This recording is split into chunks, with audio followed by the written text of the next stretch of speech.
Another day, another dollar. You might not think money is something to sing and dance about, but don't worry, that's why I'm here. I'm Julie Beckham, the financial educator at Rockland Trust, and this is Behind the Curtain, Money Made Simple, the podcast that takes the mystery out of money and puts the spotlight on your financial life. If you've ever felt behind, confused, or just totally overwhelmed when it comes to your finances, you are not alone. In fact, you're part of a cast of thousands. So take your seat and silence your phones as we pull back the curtain on personal finance. Welcome to Behind the Curtain, Money Made Simple. I am Julie Beckham, your host, and I am here with Meg Hagan and Erin Gallagher. Welcome. Thanks for having us, Julie. Hi, Julie. Thanks for having us. I'm just so excited, and I think it's so appropriate that you guys are sitting so close in this frame right now. Always. If you're watching this, some people listen to podcasts, other people watch it. But if you're watching this, Erin and Meg just come as a pair, and I'm so happy to have them on this podcast. A little bit about them. Meg Hagan has a pharmacy background and briefly taught at the Franklin Children's School and is a mother in Franklin. And Erin Gallagher is also a mother in Franklin, has a history of marketing and communications with dabbling in the financial services and higher education. These are all amazing things, but I am here to talk to Meg and Erin about their latest creation, which is the Children's Museum of Franklin. So if you have not been there, this is your invitation.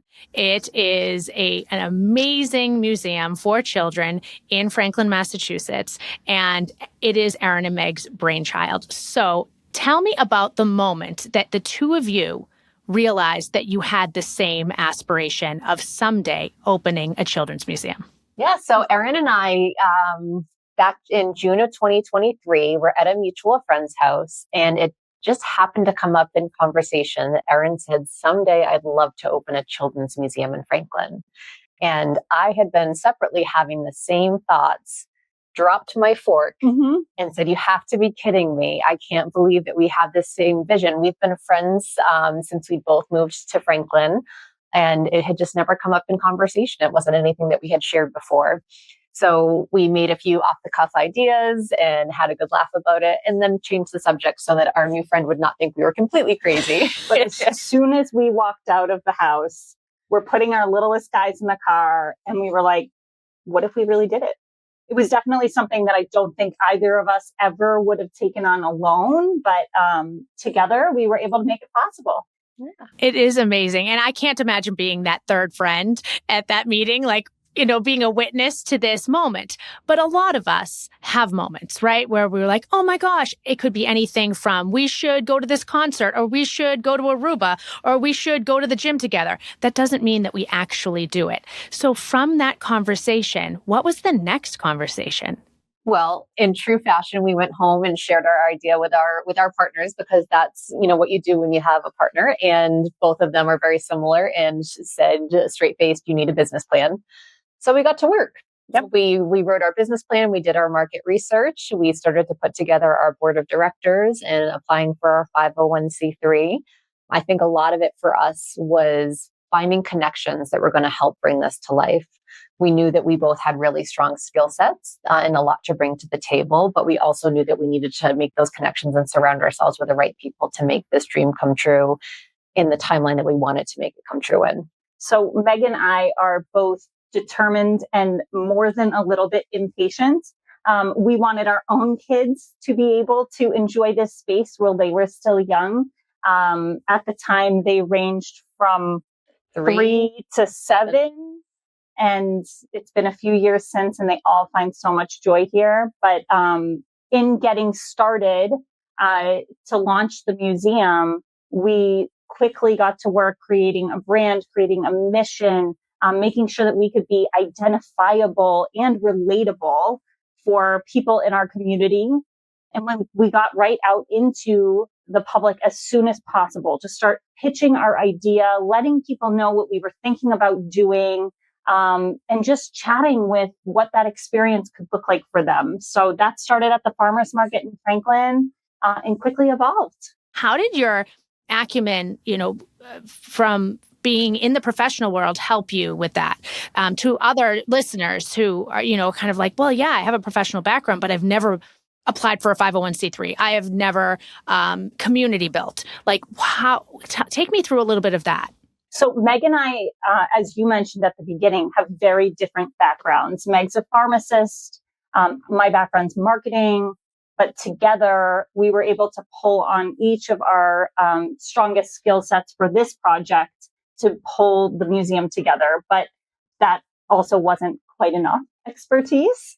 We pulled in people from throughout our community and across the region, folks with backgrounds in finance, attorneys, children's museum experts, accessibility experts, and so many more to bring this project together. It was from that range of perspectives, that community that we built around ourselves that built this organization. The only thing I would add to that is that we have been students of the process. We have been learning as much as we can. We have been reading, we have been researching, we have been learning from the experts that we've put, together through our advisory committee and through our board of directors. And with each new step, it's just being open to being curious. I just love this because you both have this professional background, and that builds a lot of confidence, to kind of go to school, to have a career, to get to this point. But then so much of the unknown comes flying at you as a parent that it kind of, I think it's fair to say, it's like a wind that knocks you over as a human being, because then you don't know so much, because parenting is kind of like the Wild West.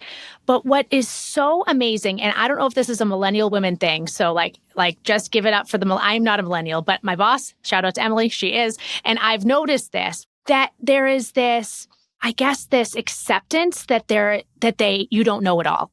And so there's this curiosity, like you said, to go and find out all the things you don't know and build a coalition that knows so much. And I think that is what's so inspiring about your process of building this museum.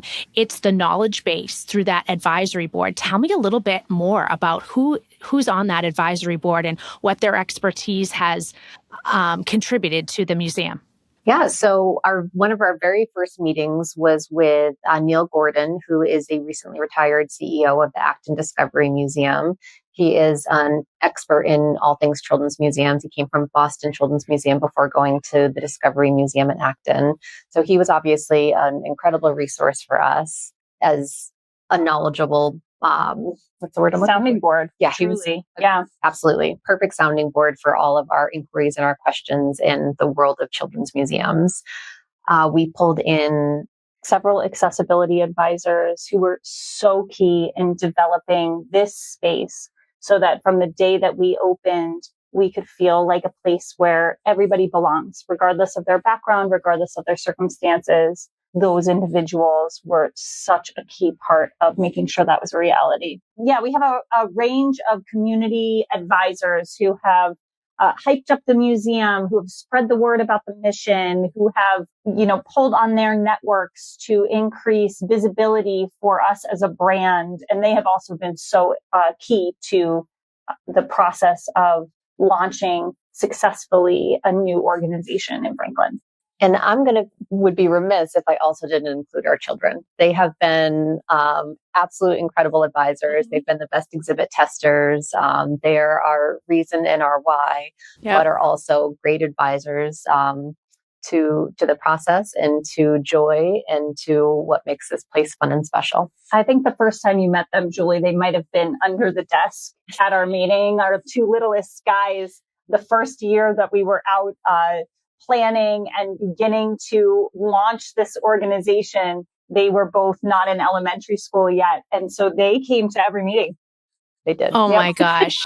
It's so amazing. And it's such an example to them about their parents, their mothers being able to create something while still creating, their journey of growing up, while still parenting and giving that as an example. What advice would you have to, other parents out there who do have a dream like this and struggle with the idea of creating that dream while parenting? there's never going to be a right time. And it's hard to then convince yourself, my kids are little, this isn't the right time. We're so busy right now, this isn't the right time. Every phase of my journey of parenting so far, and what I've heard from others as well, especially those with kids even older than mine, is that each phase brings its own challenges. So it's having the courage to move forward. It's allowing yourself the grace when there needs to be adaptability and flexibility. Nothing is ever going to be perfect, but taking that first step is better than not taking a step at all. I would add that many parents like us probably hold those back skills, I'm going to call them skills, of being both determined and more than a little bit impatient. And they can also serve you well. So when we first started telling people that we were opening a children's museum in Franklin, I don't know how many of them actually thought that we were going to get it done, but we knew, because we were determined and impatient, that we would make it happen. And I think that can be true for anybody. I think so as well, especially having a partner, like an accountability buddy, the way that the two of you had, to be on the same wavelength with the same mission, and to also be able to have each other. What was that like? Because it's not like you grew up together. You became, I would like to call, mom friends. Is that true? That sure is true. I think I met Meg on my second day living in Franklin. We've been together ever since. Yeah, I know. It's so great. But yeah, as a mother, my kids are now 18 and over, doing all the things. And you're absolutely right. There is no right time for anything. And all the stages are equally as amazing and challenging. And I just love that I think that being a mom in a suburb, can be intimidating because, again, you have to make a whole network of friends, but they're not the friends you really choose. They're the friends that your kids have, parents. And so, to find those organic connections where you can really be vulnerable and dream and complain and vent and share experiences is challenging. And to be able to do that alone is one challenge, but be able to find someone that you really connect with in this way and can create a dream within the community and help those other parents by creating this space. I remember you telling me initially, doing all this market research, that people will travel X amount of miles to go to a children's museum. Can you talk about that? Being parents ourselves, we certainly knew this to be true. People will drive an hour or more to get to a children's museum or an experience for their children. So when we thought about the community that we could draw into this space, that was the community that we considered, an hour's radius of Franklin, Massachusetts. And what's been really incredible, we've been open now for just about 7 months, and we have seen people coming well over an hour to us. We welcome visitors from over 330 towns and cities in Mass, Rhode Island, and beyond. And that counts up to almost 45,000 people. Yeah. So truly, to see that much joy walking through our door every day, you can't have a bad day. It is. It's really true. You have to experience walking up the ramp to the Children's Museum. Talk a little bit about that. Absolutely. So we wanted to make sure, as we already talked about belonging being our number one value, that we wanted to make sure that every person coming into this building came into our building the same way. And so that creates from the bat that sense of belonging. So we have a ramp that is the main entrance for everyone coming into the museum from our parking lot. So regardless of your accessibility needs and your physical needs, everyone comes in together the same way. And that goes for the same way going out to our outdoor play zone as well, that we are a fully accessible space. I've experienced this. I was here when you were creating it. I've heard you talk about it, and you say it again, and it fills me up because it is an experience and it is so intentional. And I think in a world where we have a lot going on that is not, let's just say, not nice, not accepting, and scary, this museum, I really do think the intentionality with which you created the experience shines through.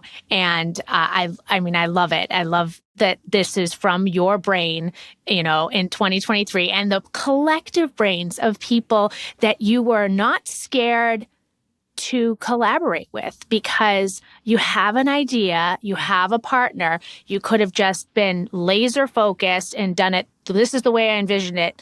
And instead you opened those blinders and invited people in. And that is the definition of inclusive. And it really comes across. I could speak again forever on this, but to experience it is to live it and feel the welcoming. You mentioned belonging as one of your main themes. You also have a couple other adjectives and verbs that have kind of, I feel like, experiencing the museum surfaced as children and families have entered. Can you talk about those kind of intentions that have risen to the top? Absolutely. So as a team, we sat down after we opened our doors and had been able to witness how people experience the museum. And we really wanted to set clear values for not only ourselves and our leadership team, but for our entire staff and for everybody who walks in the door, so that they understand what is special about this organization and what is important for everybody. So as you've already said, and we've mentioned a couple of times now, our number one value is belonging. We want to create a space where everybody feels like they belong within these walls. The next up is joy, which might be my very favorite word. We want everybody that comes here to be able to experience joy together. Our next value is curiosity. This is, I think, really embodying all of the joyful learning that happens here, that learning through play process and how that helps healthy brain development. It all stems from curiosity. Connection is a value of ours. You talked earlier about the importance of forming connections as an adult caregiver of young children.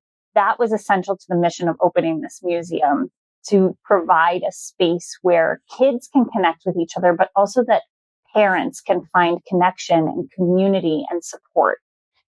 And then our last value is respect. And we think that's important across any journey that you're on, is that people are respecting each other and that the people are respecting our space as well. And we've talked a lot about this space being built for the community, by the community. The Children's Museum of Franklin is a 501c3. It has nonprofit status, which gives you the ability to fundraise and a lot of other, restrictions and but also possibilities. There are also restrictions and possibilities to found your own typical business that is not a nonprofit, a for-profit business. So what is the difference, if you can explain that? But more importantly, why did you choose to go this route? Absolutely. So we chose to start as a nonprofit 501c3 based on our market research. So most children's museums are 501c3s. They are able to leverage the generosity of local donors and of corporations and government funding to help keep their doors open. And this model helps to make children's museums and learning through play an accessible way to access these types of organizations. Amazing. Now, since the museum is open, you said, more than 7 months now. Tell me something that has happened in the museum. I'm sure you have a million stories, but like something that's top of mind that happened that has kind of spoken to these values and the why of creating this museum. I'm going to share a quick story with you about a recent interaction that I had. We have been able to, thanks to the support of a donor, open up some accessibility specific events. And one was with a group called PD Pals, which supports medically complex kiddos. So these children and their families were able to come in and just have 2 hours of joy and memory making together through the support of their PD Pals friends.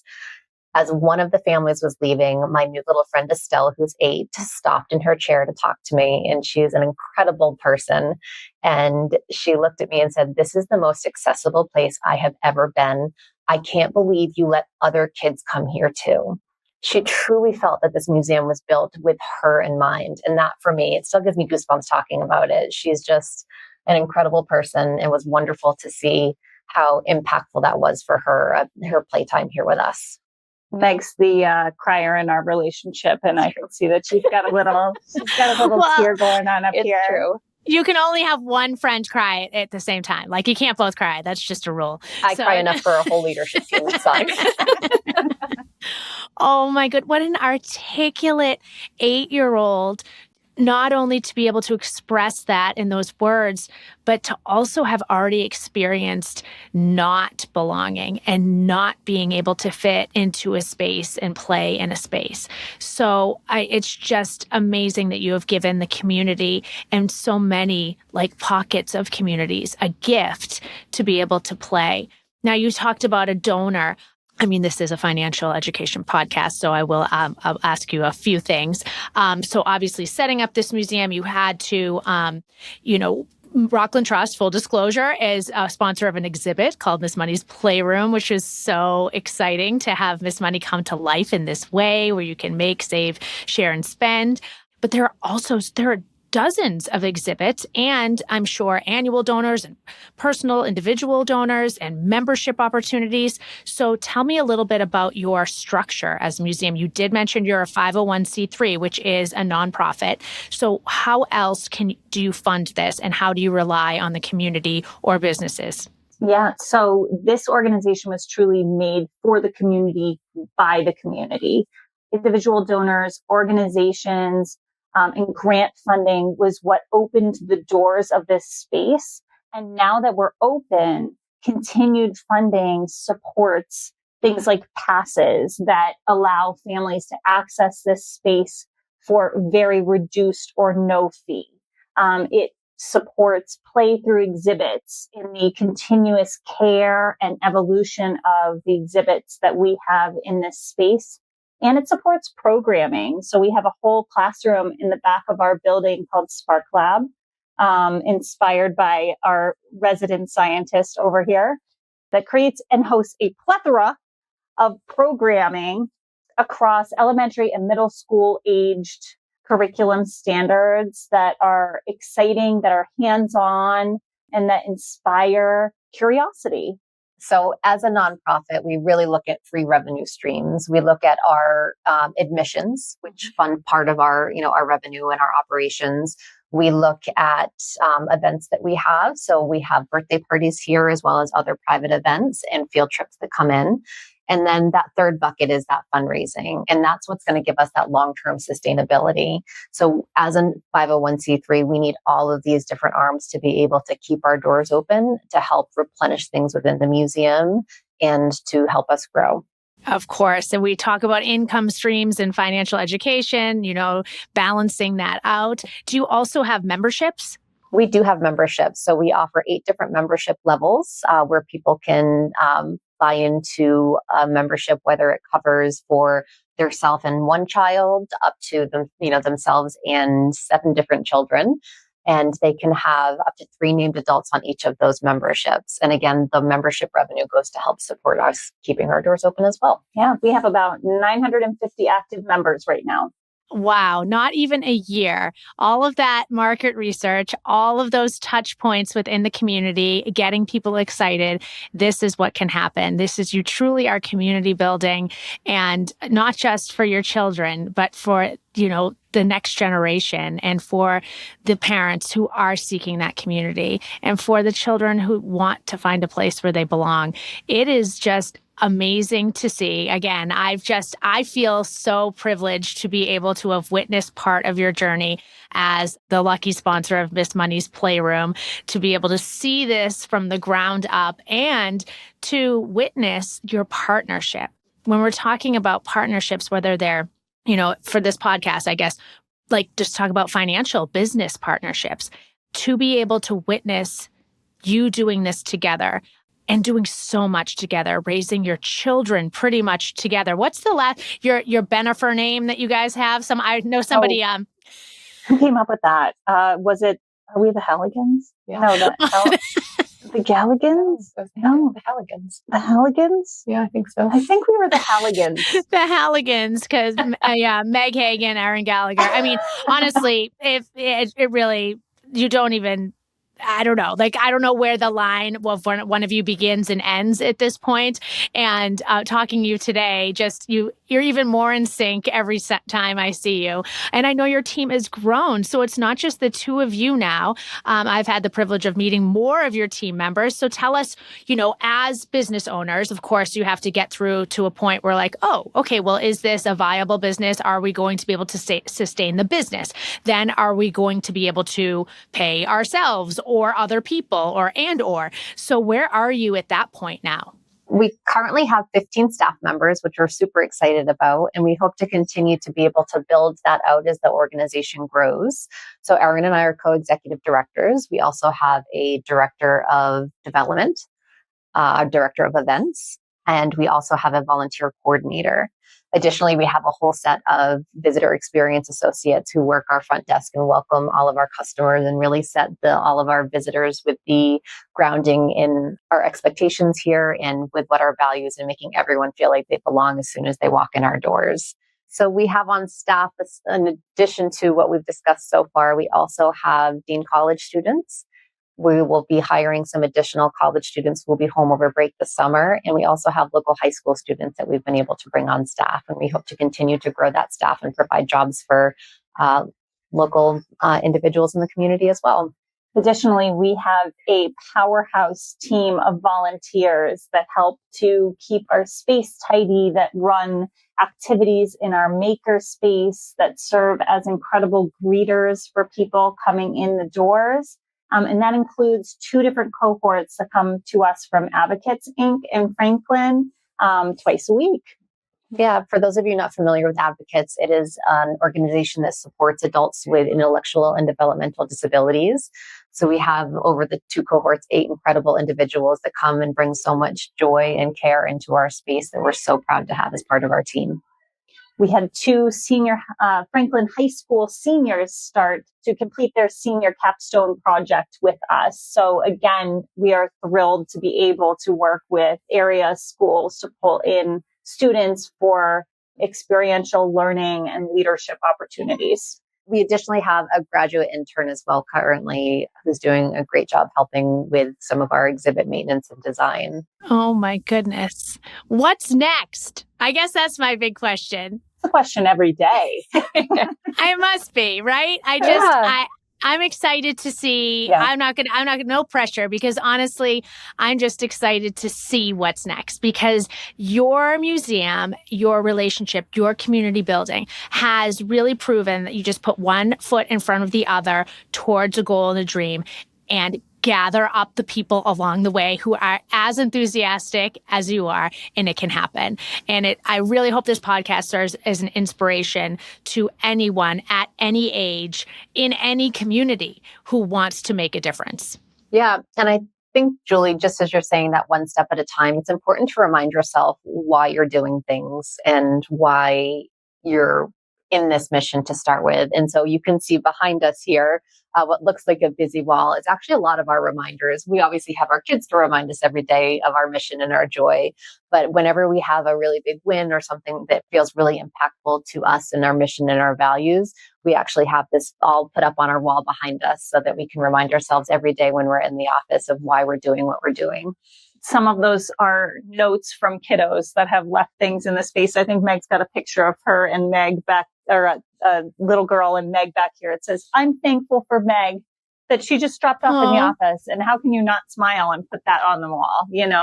Yeah. It becomes a part of what this office is and what the mission of the museum is. It's awesome. I mean, just I will end this podcast eventually, but it just reminds me of how you have the area in the back that's all about making things, and how the wall is empty because the kids' artwork can hang in a museum. And what a thrill that is for a child to create something and see it hung in a museum. So you're creating these opportunities just as a gift to the community and the children who enter. And I just love watching it. So congratulations. Before we end, I do have some behind the curtain Money Made Simple rapid fire questions. So we'll start with you, Meg, and I'll ask the question, Meg will answer, and then Erin will answer, and we'll just keep going. Okay. Sounds great. Okay. All right. What is your favorite word? Joy. What is your least favorite word? Oh no. Hi. It's okay. We've been having some connectivity issues, like stops and starts during this podcast, all of which you will hear none of because of our amazing editors. But I think it serves a purpose to show that like you do have starts and stops when you're starting a business, when you're doing anything worthwhile. Sometimes there's stuff that comes out of nowhere that makes you halt, pivot, turn around, reevaluate, move forward. And I think that I'm just feeling that right now. And I wanted to just uplift that because it's true. When you have something really that's meaningful, it doesn't always go smoothly. So on that note, we'll continue. Okay, what is your least favorite word? Impossible. Bland. What is your theme song? Like if you had a walk-up song, what would it be? The Champion by Carrie Underwood featuring Ludacris. What's my walk-up song? Something joyful, colorful, and happy. Maybe Happy by Pharrell. Oh no, I really don't like that. Oh, never mind. I feel like you'd walk up together. I feel like you'd share a song. I'm the background dancer. No. I don't know. Nope, it would be whatever. If it comes to you, you can shout it out while as we do this, okay? What's your most used emoji? The laugh cry face. The smiling, drowning one. What gets you motivated to do the work you do? Thinking of my kids. Pressure. Yeah, it's a lot. I'm sure. What keeps you from doing your work? My children. Yeah, all the responsibilities that come with parenting. Yep. What is some advice you would like to, some money advice or business advice you'd like to erase from your memory? I don't know if it's necessarily erasing it, but understanding credit more in my younger years. I don't have an answer for that right now. Okay, that's okay. What is some money advice you received that you wish you had known sooner? I would have loved to. Meg said that we were students of this process, and we found our way through that and understood it. I would have loved to have had a better sense of nonprofit structures and the differences that can be found there between a nonprofit and a for-profit business ahead of this process. Obviously, never would have known that I would have needed it before, but having a more complete understanding of that would have been excellent. Yeah, I would say if I'm talking about this organization, I think my biggest learning curve financially has been understanding how to do financial projections. I think on a personal level, I wished I had understood at a younger age the stock market more. And lastly, give our listeners a challenge. What's something that they could do or start today that could change their financial lives? I would say be curious and go learn something new about your finances. Do something that makes you uncomfortable if it aligns with who you want to be as a person. This was amazing. I mean, I just relish in any chance to be able to talk to you, to learn from you, and to see and be curious about what's next, because the possibilities just seem to be endless with you, Meg and Erin, and the Children's Museum of Franklin. So I want to thank you for being on this podcast, for sharing your story, for inspiring other people to go after their dreams. And then I also want to ask you, how do people find the museum, find you, volunteer, donate, become a member? Please tell us all the things. Absolutely. So you can find us online at childrensmuseumfranklin.org or at Children's Museum Franklin on Instagram, Facebook, LinkedIn. We are located at 157 Cottage Street in Franklin, and we can't wait to see some more smiling faces come through our doors. Thank you so much for today. I really appreciate it, and we'll see you. I'll be running up that ramp soon. Can't wait to see you soon, Julie. Thanks so much for having us. Thank you.